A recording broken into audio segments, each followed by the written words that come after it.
Bisnis Bali bekerja sama dengan Salon Agung dan Rani Kosmetik menggelar beauty class di Balai Banjar Bali Global Sankara. Kegiatan ini bertujuan memperkenalkan sanggul modern dan rias sederhana kepada ibu rumah tangga, remaja putri, dan wanita karir.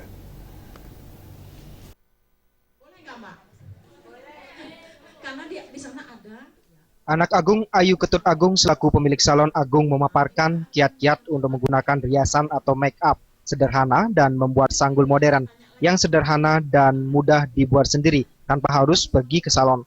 Dengan sanggul modern ini, kaum wanita akan terlihat lebih elegan dalam berbagai kegiatan, baik itu menghadiri undangan maupun aktivitas sehari-hari di tempat kerja.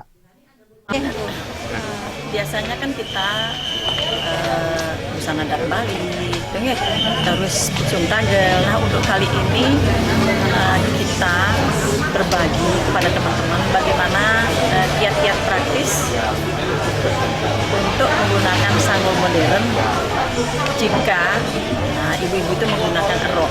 Jadi untuk ke kantor, kemudian bagaimana make up yang cepat ya, 5 menit sudah selesai, sehingga tidak harus pepayas itu mendet-det ya, lama banget rias saja ya, sampai jam-jaman. 5 menit sudah jadi. Nah, itu bagaimana trik-triknya, ya itu kita sampaikan.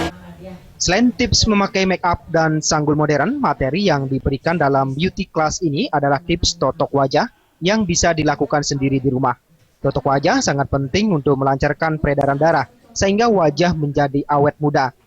Selain totok wajah, diberikan sejumlah tips lain mengenai penggunaan bahan-bahan alami untuk merawat kecantikan. Purnama